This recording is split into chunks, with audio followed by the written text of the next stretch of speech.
Hey, what's going on, everybody? Dr. Caden Harris, and I got the world's best co-host, your buddy Caden. Hey, listen, guys, it's Friday morning, and I guess at some point you're gonna do some schoolwork, huh? But that's what we want to talk to you about today. The topic today, Caden, is gonna be: don't let your kids get caught up in the system. Okay? We just got off an amazing Zoom call. Caden's gonna be doing.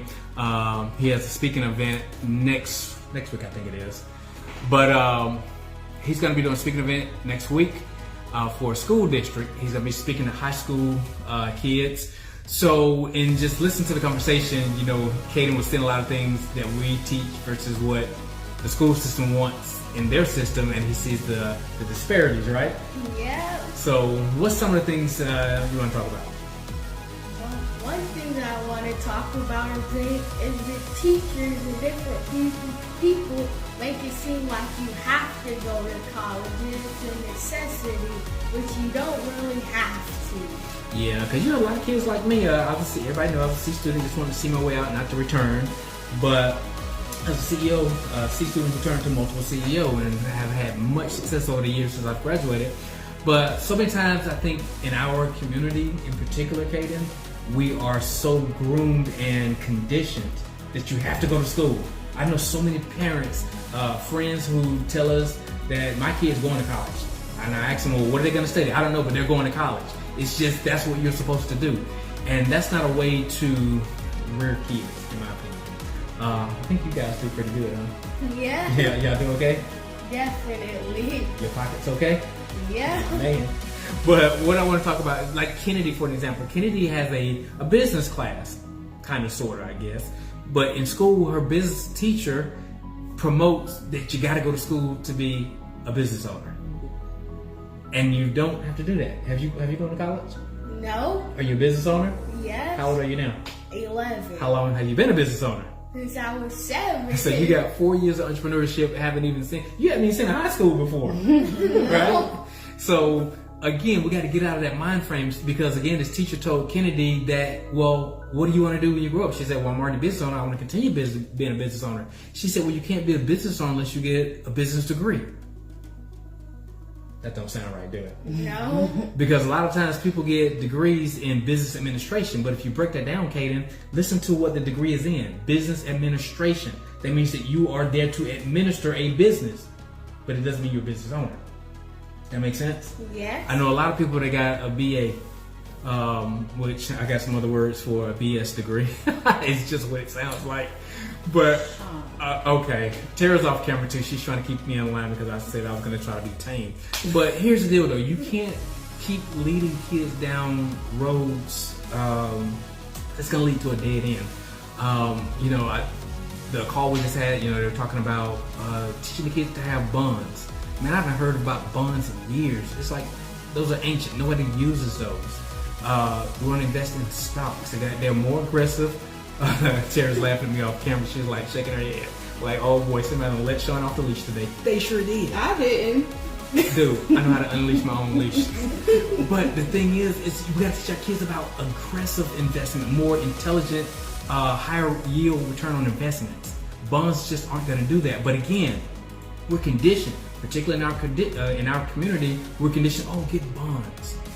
That's not what's going to do it. You got to get into ownership. You got to get into buying stocks if you're going to invest that way. But more importantly, get into hard assets where you're going to create a strong return on investment and have a income-producing asset.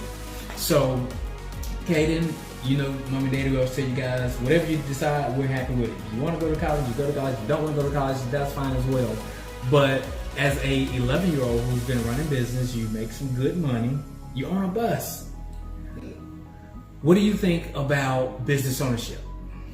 I think that business ownership is important because with it, you get your own freedom to do what you want to do when you want to do it. Mm-hmm. And that's one of the big things that Daddy likes. I remember I was about your age. I was in the 4th, 5th grade, scat cat.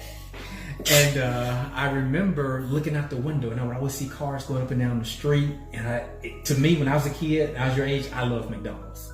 So I would always just imagine, I was like, are they going to McDonald's? And if they aren't at least they could if they wanted to because they had the freedom. So that was the reason why I wanted to become a business owner, Caden. It wasn't necessarily about the money back then. It was that I could have the freedom to go to McDonald's in the middle of the day if I wanted to. So, and that's never changed. I don't go to McDonald's, but to be able to have my time freedom. Because when I have time freedom, it gives me time to think, which allows me to be able to make more money. A lot of times people confuse the two and think time and money are the same thing, but they're not. Because if you lose $20, can you go sell a product and make $20 again? Yes. Mm-hmm. So you woke up this morning about 8 o'clock. It's whatever time now. But from the time you woke up to now, can you get that time back? No. No, that time is gone. It's spent. So that's why time and money are two different entities. That make sense?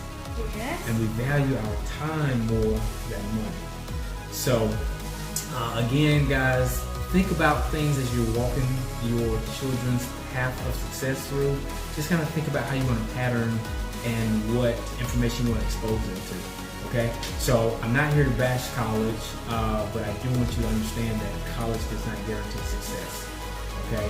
It's what type of education you get. You have three types of education. You have an academic education or scholastic education.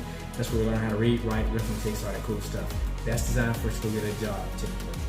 Then we have professional education. Professional education is where we kind of hone in on skill set and become specialized position, which usually put us in self-employed positions or running a small business.